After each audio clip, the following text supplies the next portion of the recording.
में और ऐसी फैमिली में बड़ी हुई हूँ जहाँ पे जेन्युइनली लड़की और लड़के में कभी फ़र्क हुआ ही नहीं। इनफैक्ट कई बार मुझे ज़्यादा अपॉर्चुनिटीज़ मिलती थी मेरे दो भाइयों से, क्योंकि जिस डिपार्टमेंट में उनको लगता था कि मैं ज़्यादा काबिल हूँ और मेरा भाई कम काबिल है, मुझे अपॉर्चुनिटी मिलती थी।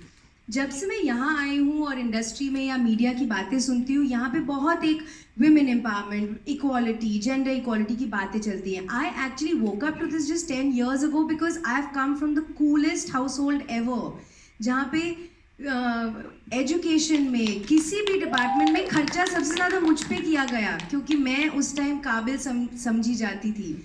तो मुझे तो आज तक यही लगता है कि हम इस बारे में बात भी क्यों करते हैं, इसमें बात करनी नहीं चाहिए। एक इंसान की काबिलियत देखो, उनका जेंडर मत देखो। Happy women's day to you men first and not us. It's to do with your abilities, not your gender. Hi, I have a question for Amol sir. Amol sir, whenever we talk about your films, one thing that connects all your films, whether it's Tare Zameen Par or Stanley Ka Dabba or any this film actually, when I saw the trailer, is emotions. Also to Parinidhi, because you know Saina's life has been lived because of her achievements. We know majority of her life. You're of course showing the achievements, but what parts of her life are we going to see which we haven't seen, like the untold story behind Saina? I would like to know that, and from you, I want to know that how important is it for you to blend in the emotions when you make a biopic? Because this is quite an emotional story, from the teaser to the trailer.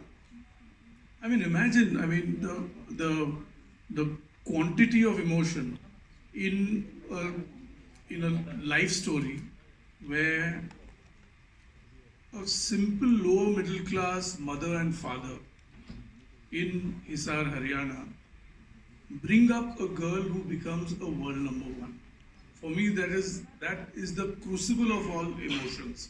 It's a कढ़ाई of emotions. क्या ऐसे तलना कि पूरा जल जाना, इस तरह जलना बुझना, बुझ के जलना, ऐसा ऐसा। और दूसरी बात, इमोशन जो है, emotion comes from deep family living, your own emotion.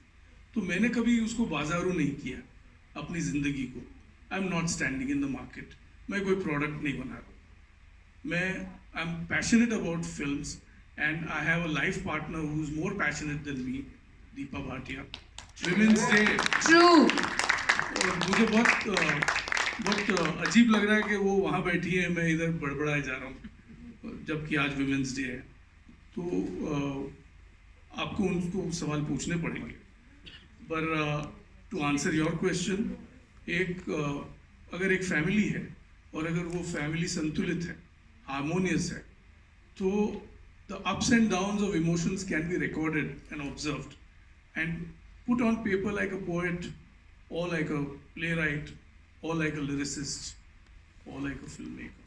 Parinidhi, I want to ask you that, you know, like me, you would also know that other side of Saina, which was my question to you.